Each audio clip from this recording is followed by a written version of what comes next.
नमः शिवाय। आज हम लोग सत्य और सत्य से होने वाली शांति पर विचार करेंगे और असत्य से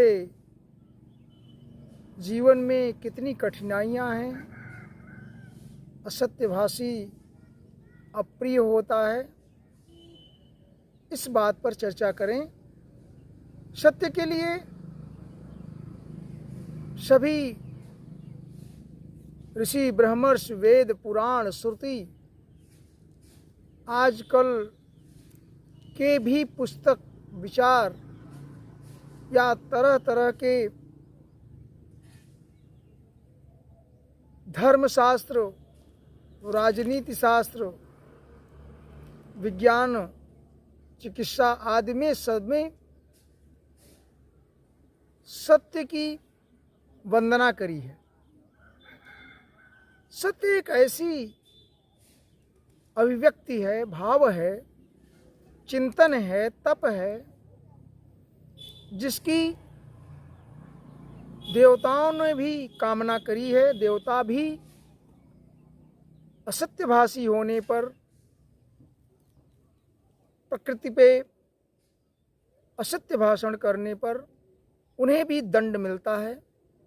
ऐसा भगवान शंकर और ब्रह्मा विष्णु महेश ने भी इस सत्य की महिमा को बताया है। भगवान शिव को सत्य रूपी चिंतन के द्वारा जाना सकता है। परब्रह्म परमेश्वर सदैव एक शाश्वत है, जो सत्य है। एकम सत्यम जगत मिथ्या, वह एक सत्य है। लेकिन सत्य क्या है जो हम आप सभी जानते हैं? ऐसा नहीं है कि हम सत्य को समझ नहीं पाते हैं। छोटा बच्चा भी, वह छोटा बच्चा जो केवल टॉफ़ी बिस्किट्स में मस्त है, खिलौनों में, उसे भी सत्य और सत्य या झूठ का पता होता है। तो हम आप तो बहुत सुलझे व्यक्ति हैं। जैसे जैसे ज्ञान की वृद्धि होती है, वैसे वैसे आप चुस्त दुरुस्त सत्य का ज्ञान कर पाते हैं। भगवान शंकर के लिए सत्यम शिवम सुंदरम, यह जो शास्त्र की लाइन है, सत्य है और वही शिव है और वही सुंदर है। जो सत्य है, इस बात पर ध्यान दें, वही शिव है और वही सुंदर है। सुंदर कितना? कर्पूर गौरम, ट्रांसपेरेंट, इतना सत्य कि आप उससे पूरे आर पार दर्शन करते हैं, पूरे संसार का दर्शन कर सकते हैं। वह सत्य और वही शिव, हमारी आपकी आत्मा में वही शिव, वही सत्य उपस्थित है, जिसे जागृत नहीं होने पर हम आप अपने को नहीं समझ पाते, नहीं पहचान पाते। एक बार की घटना है, भगवान शंकर ने, शिव की महिमा रहस्यम में यह लिखा गया है कि एक बार ब्रह्मा और विष्णु में यह प्रश्न उठा, विवाद उठ खड़ा हुआ कि हम दोनों में कौन श्रेष्ठ है। भगवान विष्णु ने, या श्रीमद् भागवत में कथा आती है वैसे भी, कि त्रयमेकामम, ये तीनों एक हैं। ब्रह्मा विष्णु महेश परस्पर एक हैं, लेकिन अब उन्हें अलग अलग कार्य की दृष्टि पर तीन रूप भगवान ने कहा। मैंने अपने आवश्यकता अनुसार या सृष्टि की रचना है तो उसके लय हो तो उसके पालन है, तो हमने अपने रूप को तीन में कर्म के हिसाब से बांट लिए हैं और वह ब्रह्मा विष्णु महेश। लेकिन शरीर की दृष्टि से एक बार यह विवाद खड़ा हुआ कि तीनों में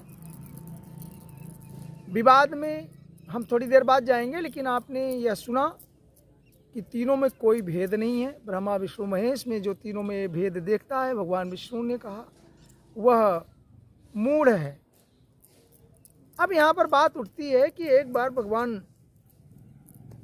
विष्णु और ब्रह्मा में यह आपस में विवाद उठ खड़ा हुआ कि हम दोनों में बड़ा कौन है।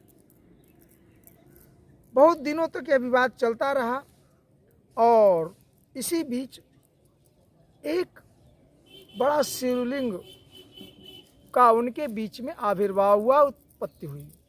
वह शिवलिंग इतना विशाल था कि जिसके ओर छोर का कोई पता न था, अनंत था। तो दोनों में इस बात पर सहमति हो गई कि चलिए इस शिवलिंग की ओरिजिन का पता करते हैं, इसके ओर छोर का पता करते हैं, कहाँ से यह प्रकट हुआ इसका पता लगाते हैं, और जो प्रथम यह पता लगा करके वापस यहाँ पर आ जाएगा उसे मान लिया जाएगा कि वह श्रेष्ठ है। देखिए, सत्य और असत्य जानना, झूठ और अझूठ में हम लोग पंचायत की आवश्यकता नहीं होती, 10 लोगों की गवाही की जरूरत नहीं होती। केवल आप हों और जो बोल रहा है उसके बीच हों, और कोई एक निमित्त कारक हो, जैसे यहाँ पर शिवलिंग। शिवलिंग के समक्ष दोनों लोगों ने यह प्रतिज्ञा करी और उसके बाद दोनों लोग सहस्त्रों वर्षों तक टहलते रहे इस ब्रह्मांड में, लेकिन कभी भी कहीं भी इस शिवलिंग का ओरिजिन या उत्पत्ति कहाँ से हुई इसका पता लगाने में असमर्थ रहे। भगवान विष्णु वास्तव में सर्वप्रथम आकर के अपनी हार स्वीकार करने की कोशिश की, सरेंडरिंग का दिमाग माने उन्होंने कहा। उस समय उन्होंने बताया कि इसकी उत्पत्ति का पता लगाने में मैं असमर्थ हूँ।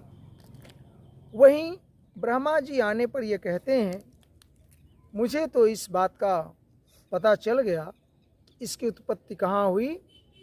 ब्रह्मा जी ने झूठ बोलने का प्रयास किया, मिथ्याभाषी, क्योंकि वो भगवान की माया से मोहित हो रहे थे। भगवान की ही सारी प्रेरणा से उनका ही चला माया, विष्णु की ही माया से सब लोग मोहित हो रहे हैं।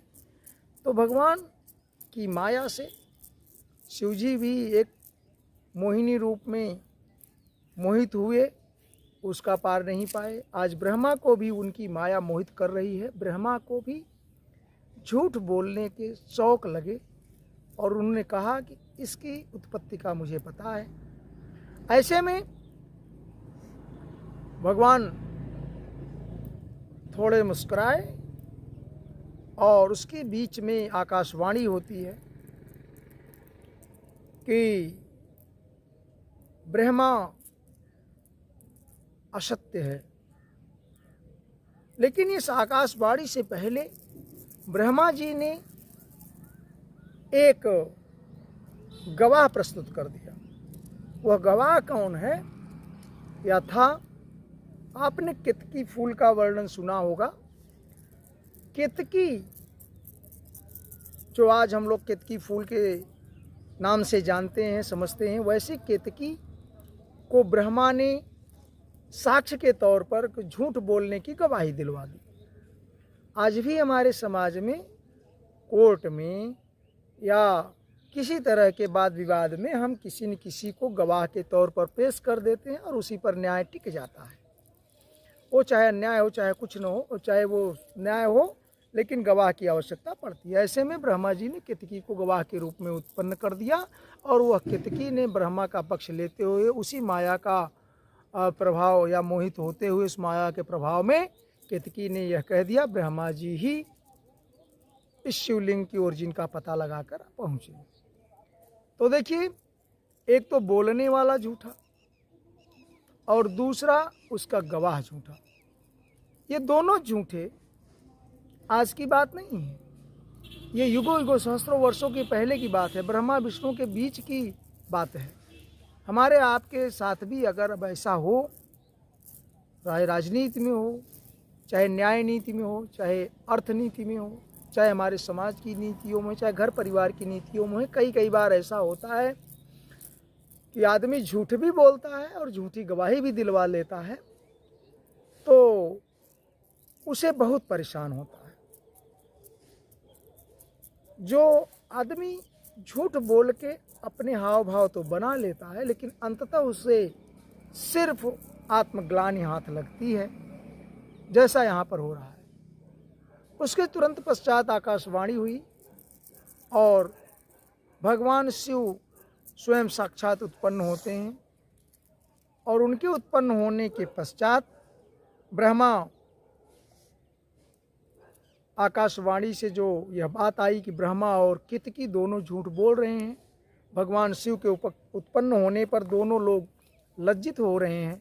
जैसा कि आज भी झूठ बोलने वाले, झूठी गवाही देने वालों की जब पोल खुलती है तो उनको लज्जा लगती है, ग्लानि होती है, कई बार तो आत्महत्या कर लेते हैं, कई बार कुंठा में घर छोड़ देते हैं। तो यह झूठ या असत्य बोलने का लाभ है कि अंततः आपको अशांति और ग्लानि बनेगी, आपको तकलीफ होगी।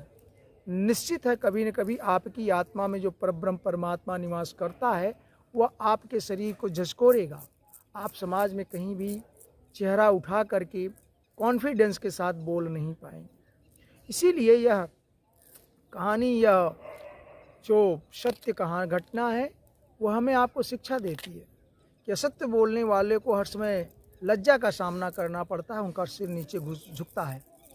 आगे यह होता है कि उसी ज्योतिर्लिंग के प्रभाव से जब ब्रह्मा विष्णु और महेश तीनों की उपस्थिति हुई, ब्रह्मा जी शिव जी कहते हैं कि तुम दोनों व्यर्थ में झगड़ा कर रहे हो, वास्तव में जगत को उत्पत्ति का कारण मैं ही हूँ और हम तीनों एक ही परब्रह्म के भिन्न भिन्न स्वरूप हैं।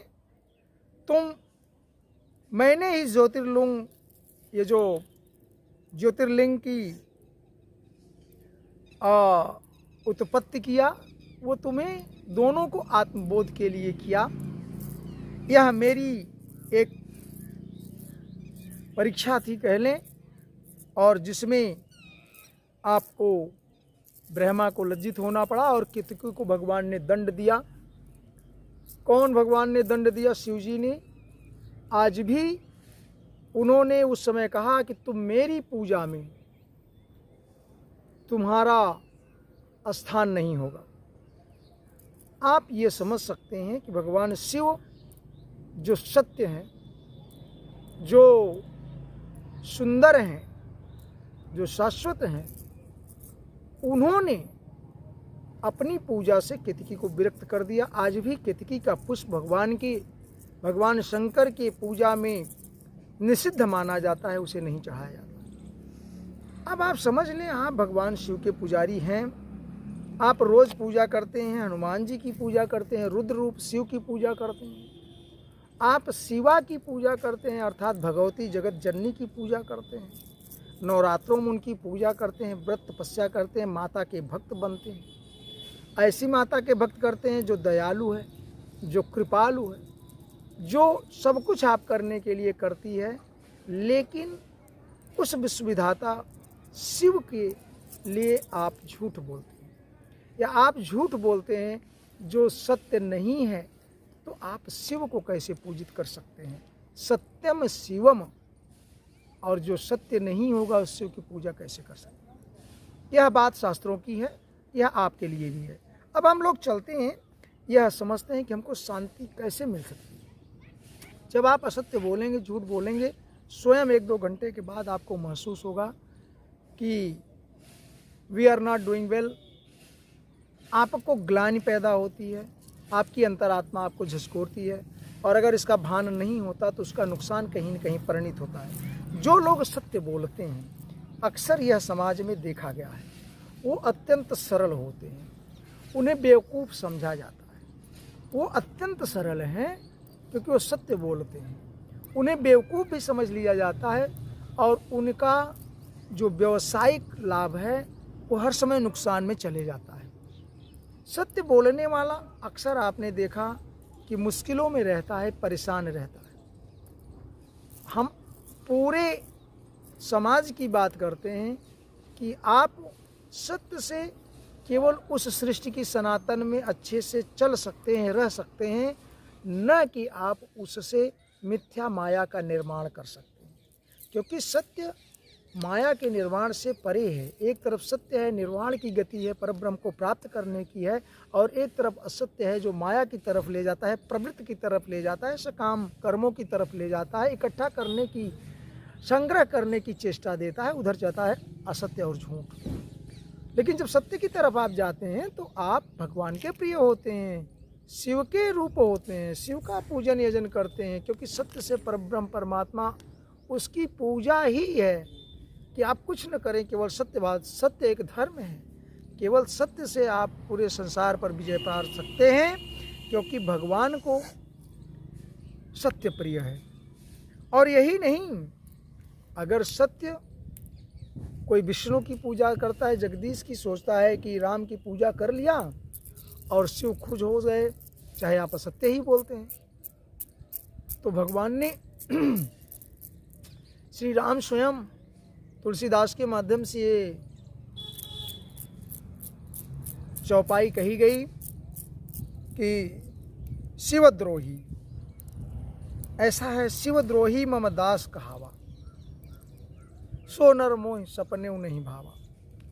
तो जो शिव के द्रोही हैं, अर्थात जो असत्यभाषी हैं, जो झूठ बोलते हैं, वो कभी भगवान परब्रह्म परमेश्वर विष्णु को, कृष्ण को प्यारे नहीं हो सकते हैं, मेरे दास नहीं बन सकते हैं। मेरी मुक्ति का मार्ग, वो मैं अपनी मुक्ति का मार्ग या मेरी भक्ति का मार्ग या वैकुंठ लोक उन्हें प्राप्त हो ही नहीं सकता। क्योंकि शिवद्रोही मम दास कहा, जो शिवद्रोही हैं, जो सत्यद्रोही हैं, जो असत्यभाषी हैं, वो मेरे दास तो कभी हो ही नहीं सकते। ऐसा भगवान ने वर्णन किया।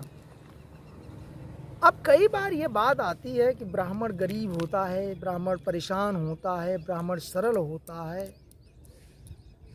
तो आज हम इसी के ब्राह्मण के, चूँकि वह भगवान को प्रिय होता है, भगवान विष्णु का इष्ट है, वह ऐसा ब्राह्मण जिसको परब्रह्म परमात्मा ने भी पूजा है, जिसकी अर्चना करी है, जिसको अपना इष्ट मानता है, और ब्राह्मण की रक्षा के लिए, भक्ति की रक्षा के लिए, गो ब्राह्मण हिताय च, नमो ब्राह्मण देवाय गो ब्राह्मण हिताय च, गाय और ब्राह्मण की सेवा के लिए, उसके हित के लिए कौन? परब्रह्म परमात्मा स्वयं लेता है क्या? जन्म।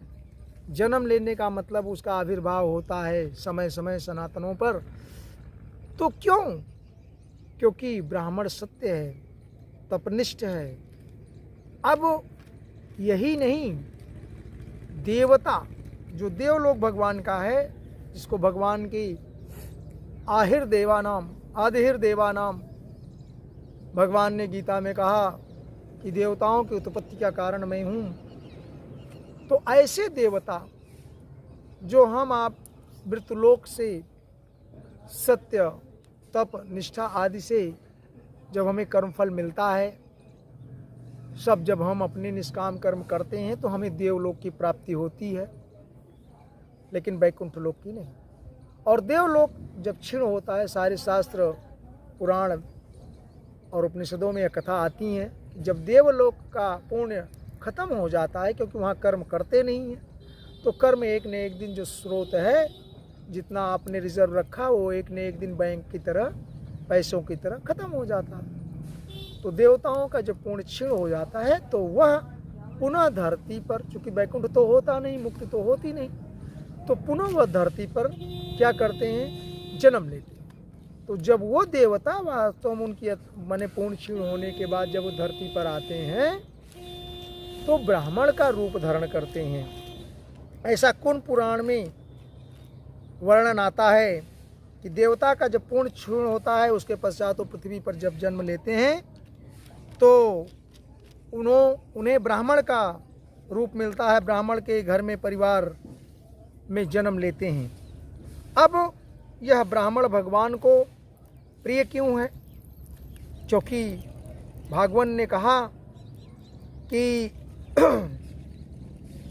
मुनियों ने कहा है प्रभु से, फिर भगवान कहते हैं, मुनियों ने क्या कहा? तस्माद ब्रह्म कुलम ब्रह्मण शास्त्रेयनो स्तोमात्मनः सभा जयसि सद्दाम तद ब्राह्मण्या अग्रणीर भवान।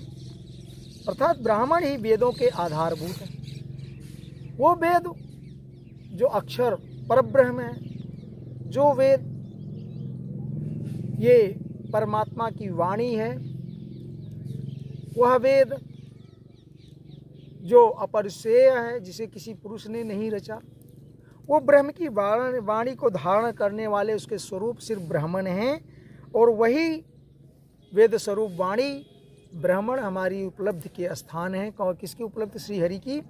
इसी से आप ब्राह्मणों का सम्मान करते हैं, भगवान सम्मान करते हैं। इसी से आप ब्राह्मण भक्तों में, सभी प्रकार के भक्त में अगर ब्राह्मण भक्त मिलता है तो भगवान ने, संतों ने कहा कि ब्राह्मण भक्त आपके अग्रगणी हैं, अग्रणी हैं, माने अग्रेसर हैं। इसीलिए भगवान ने स्वयं श्रीमद् भागवत के इसका 11 स्कंद में 17 अध्याय 11, 17, 16वां श्लोक भगवान ने स्वयं ब्राह्मणों के लिए, ब्राह्मणों के स्वभाव के लिए कहा, समो दमस्तपः शौचम संतोष शांति मार्जवम, कि उनके अंदर दम है, सम है, तपस्या है, पवित्रता है, संतोष है। समो दमस्तपः शौचम संतोषः शांतिरार्जवम मदभक्तिश्च दया सत्यम ब्रह्म प्रकृत्य यस्वित्मना।